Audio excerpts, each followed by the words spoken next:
Psychological warfare has been waged against America for much of this century. This war for the mind of the public has been facilitated by the emergence of mass media and the transformation of American education by behavioral psychologists. In the book 1984, George Orwell warned that people were in danger of losing their human qualities and freedom of mind without being aware of it while it was happening, because of psychological, emotional, and intellectual manipulation. Mind control. Mind control in America. The most effective way to protect yourself from subconscious manipulation is by being aware of how it works. What the conscious mind believes, the subconscious acts on. It works like programming a computer. Information is fed into a computer, and the computer acts on it. However, if the information fed into the computer is wrong, it still acts on it. If a person believes something that is not true, the memory banks of the subconscious mind do not correct the error, but act on it. The theory of cognitive dissonance holds that the mind automatically and involuntarily rejects information not in line with previously accepted thoughts and beliefs. Many of the things that people believe are never questioned, especially when the information has come from a reliable source. It becomes easy to lose sight of why people believe some of the things that they do. Unser Führer, Adolf Hitler, dich, dich, dich. People can be led to believe something that is not true when that information is carefully timed and presented by an accepted and respected authority. The purpose of propaganda is to direct public attention to certain facts. The whole art consists in doing this so skillfully that everyone will be convinced that the fact is real, wrote Adolf Hitler in Mein Kampf. To be effective, propaganda must constantly short-circuit all conscious thinking and operate on the individual subconsciously. The principles behind the big lie of propaganda are the same principles of mind control, hypnotic suggestion, mental programming, distraction, and repetition. Distraction focuses the attention of the conscious mind on one or more of the five senses in order to stop conscious thinking, thus producing a state of mind that is similar to daydreaming. Think of the times you have caught yourself staring blankly at the television screen, losing all sense of time and place. When you stop conscious thinking and your mind goes blank, this is the hypnotic state of mind. This altered state occurs naturally, but can also be induced by clever manipulation. Think of the times you have seen flashing words in TV commercials.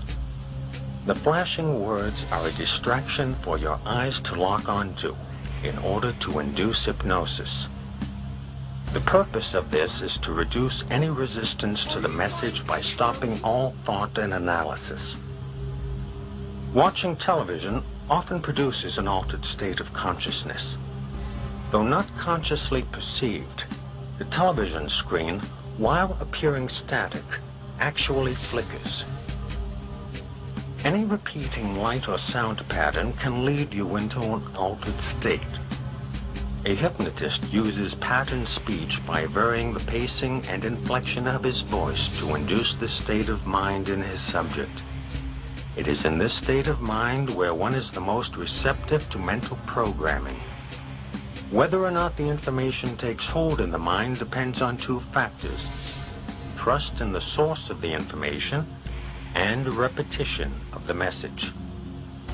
Trust in the source of the information induces acceptance of the message as true, even if it is not understood. Repetition of the message embeds it in the subconscious so that acceptance of its truth and accuracy becomes a conditioned response. Thus, this information will be accepted as true without thinking about it whenever it is presented again. Subliminal perception is the process whereby you receive and respond to visual and sound information without being aware of it. The message in the form of printed words, pictures, or voices is presented either so rapidly or so faintly that you are not consciously aware of having seen or heard anything. In 1957, marketing researcher and psychologist James Vickery tested subliminal ads in a New Jersey movie theater. The messages, hungry, eat popcorn, and drink Coca-Cola, were flashed on the screen at 1/3000th of a second every 5 seconds during the movie. Sales increased for popcorn and Coca-Cola. Every major advertising agency in North America has sponsored extensive research into subliminal perception. Vance Packard's 1957 book, The Hidden Persuaders, revealed that American industry was researching the use of subliminal messages to motivate people to buy their products. Dr. Wilson Bryan Key has documented in 4 books the widespread use of subliminal ads by the advertising industry. Messages programmed directly to the subconscious bypass critical analysis and the conscious choice to accept or reject the message. Repetition of the message constitutes mental programming. Subliminal messages have been used in music, radio, television, and movies. In November 1957, TV station WTWO in Bangor, Maine, experimented with projecting a subliminal message on television. In 1958, radio station KOL in Seattle broadcast subliminal messages under the music played by its disc jockeys. How about a cup of coffee? Was one, and another was, someone's at the door. The movie The Exorcist used both subliminal sounds and pictures. A full-screen death mask of Father Karras was flashed on the screen at 1/48th of a second a number of times during the movie. The consciously unnoticed word pig appeared many times throughout the movie. The terrified squealing of pigs being slaughtered and the buzzing sound of angry bees was mixed into the soundtrack.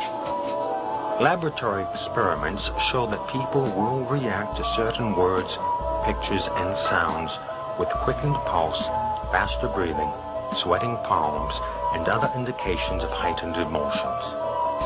People actually fainted in response to this movie.